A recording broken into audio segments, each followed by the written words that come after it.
آئیے ہم پریکٹیکلی وضو شروع کرتے ہیں۔ تو سب سے پہلے جو حکم ہے وضو کے لیے وہ ہے فاغسلوا وجوہکم، اپنے چہروں کو دھو ڈالو۔ تو چہرے کو دھونے کا ایک مخصوص طریقہ جو فقہ میں بیان کیا گیا ہے وہ یہ ہے کہ سیدھے ہاتھ میں پانی لے کر بالوں کی جڑوں سے لے کر پانی ڈالنا ہے اور نیچے کی طرف لانا ہے۔ پہلی بار میں جو ہم پانی ڈالتے ہیں یہ پانی واجب ہے، اور کیونکہ یہ پہلی بار میں دھونا واجب ہے اس لیے چہرے کی کوئی بھی جگہ خشک نہیں رہنی چاہیے۔ اگر کوئی جگہ خشک رہ جاتی ہے تو یہ واجب مکمل نہیں ہوگا، اور واجب کے مکمل نہ ہونے کی وجہ سے آپ کا وضو درست نہیں رہے گا۔ ہاں البتہ یہ ہے کہ اگر ہاتھ کی چلو میں پانی کم آتا ہے تو آپ ایک ہی بار کی نیت سے پانی جو ہے وہ اور چلو ڈال سکتے ہیں،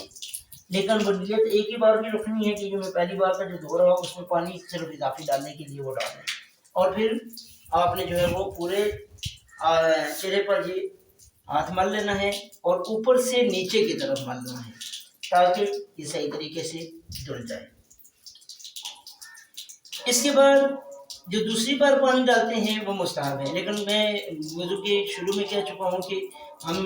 آج صرف اور صرف واجب پہ بات کریں گے، کیونکہ واجب درست ہے تو باقی ساری چیزیں درست ہیں۔ البتہ یہ ہے کہ یہ چہرے کا خیال رکھنا ہے کہ پہلی بار دھونا جو ہے وہ چہرہ واجب ہے، دوسری بار چہرے کا دھونا مستحب ہے، اور اگر تیسری بار آپ دھوتے ہیں تو اس سے وضو باطل ہو جاتا ہے، وضو آپ نے دوبارہ کرنا ہے، لہذا تیسری بار چہرہ نہیں دھونا ہے۔ ایک بار جو ہے وہ واجب ہے، آپ ایک بار دھوئیں گے، پھر دوسری بار مستحب ہے، دوسری بار دھو سکتے ہیں، وہ آپ کے اپنے اختیار میں ہے اگر آپ مستحب کرنا چاہتے ہیں۔ تو تیسری بار جو ہے وہ آپ چہرہ نہیں دھوئیں گے، اگر دھوئیں گے تو پھر وضو باطل ہو جائے گا۔ اب آ جائیے بازو دھونے کا طریقہ۔ آپ جو ہے بہتر یہ ہے کہ سیدھے ہاتھ میں پانی لے کر اسے الٹے ہاتھ میں ٹرانسفر کر لیں گے، ڈائریکٹ الٹے ہاتھ میں بھی لے سکتے ہیں پانی، اوپر سے باہر کی طرف سے اوپر سے نیچے کی طرف ڈالنا ہے، یہ مرد کے لیے، اور عورت کے لیے اندر کی طرف سے اس نے ڈالنا ہے۔ اور یہ جو پانی آپ نے پہلی بار ڈالا ہے آپ اس سے کی تری کو تمام بازو تک، یہاں تک کہ ناخن کے پوروں تک، ناخنوں اور پوروں تک جو ہے وہ ہاتھوں کے پوروں تک پہنچانا ہے آپ نے، اور یہ تری جو ہے وہ مکمل پہنچ جائے۔ ٹھیک ہے، یہ پہنچ گئی۔ اب آپ نے دوسرے بازو کو بھی اسی طرح دھونا ہے۔ البتہ یہ ہے کہ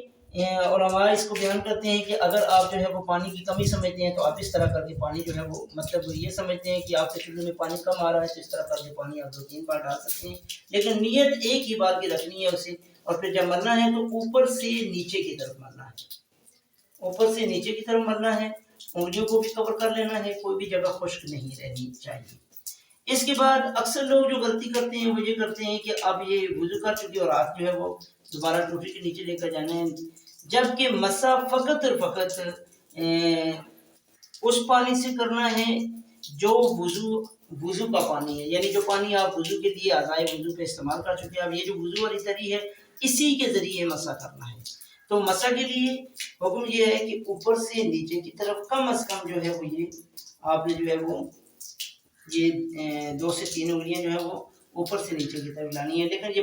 بالوں کی جڑوں کے مقام تک لانی ہے۔ اگر یہ ہاتھ مزید نیچے آتا ہے، ماتھے پہ ٹچ ہوتا ہے تو آپ کا وضو باطل ہو جائے گا، لہٰذا اوپر سے نیچے کی طرف ہی ہاتھ لانا ہے، اور ضروری ہے کہ یہ ہاتھ آپ کے بالوں کی جو نیچے جلد ہے اس جلد پر لگے، کیونکہ جلد کا مسا کرنے کا ہوگا۔ اچھا، اس کے بعد پاؤں کا مسا کرتے ہوئے اکثر لوگ جو ہے وہ غلطی یہ کرتے ہیں کہ پاؤں کو اٹھا کر مسا کرتے ہیں اور پاؤں کو حرکت دے رہے ہوتے ہیں، جبکہ سر یا پاؤں کا مسا کرتے ہوئے جس عضو کا مسا کیا جا رہا ہے اس عضو کا ساکن ہونا ضروری ہے۔ اگر وہ حرکت میں ہے تو گویا کہ آپ اس عضو کے ذریعے کسی اور عضو کا مسا کر رہے ہیں۔ مثلا اگر میں پاؤں یہ اس طرح اٹھا کر مسا کرتا ہوں تو یہ پاؤں سے حرکت ہوگی، تو اس کا مطلب یہ ہے کہ میں نے پاؤں کے ذریعے ہاتھ کا مسا کیا ہے، جبکہ مسا آپ نے ہاتھ کے ذریعے پاؤں کا کرنا ہے، اس لیے پاؤں کو ساکن کریں، اور یہاں سے ناخنوں سے لے کر یہ اٹھی ہوئی جگہ سمیت، اس قابین سمیت آپ نے جو ہے اس کا مسا کرنا ہے، اوپر سے نیچے کی طرف، نیچے سے ناخنوں سے لے کر ادھر اوپر کی طرف لے کر آنا ہے، اور ترتیب یہ رکھنی ہے کہ پہلے سیدھا پاؤں اس کا مسا کیا جائے، پھر الٹا پاؤں اس کا مسا کیا جائے۔ پہلے سیدھے پاؤں کا ہو گیا مسا، اب الٹے پاؤں کا۔ کچھ لوگ جو غلطی کرتے ہیں وہ یہ کرتے ہیں کہ دونوں پاؤں کا اکٹھا مسا کر رہے ہوتے ہیں، یہ بہت بڑی غلطی ہے۔ دونوں پاؤں کا اکٹھا مسا نہیں کرنا، سیدھے پاؤں کا مسا پھر الٹے پاؤں کا مسا۔ اور یہ مسا جو ہے وہ آپ دونوں ہاتھوں سے بھی کر سکتے ہیں، مثلا سیدھے ہاتھ سے سیدھے پاؤں کا، الٹے ہاتھ سے الٹے پاؤں کا، اور ایک ہاتھ کے ذریعے بھی دونوں پہ کر سکتے ہیں۔ البتہ یہ ہے کہ اس ہاتھ پر وضو کی تری کا موجود ہونا ضروری ہے۔ تو یہ بنیادی احکام تھی، جو بنیادی چیزیں تھیں، جو بنیادی احتیاطیں تھیں وضو میں، وہ آج ہم نے بیان کی ہیں۔ انشاءاللہ پروردگار کائنات نے اگر زندگی عطا کی، زندگی میں اگر موقع ملا تو ہم اس پہ وضو پہ ایک مزید تفصیلی استحبابی احکام کے ساتھ ویڈیو بنائیں گے۔ اب جو ہے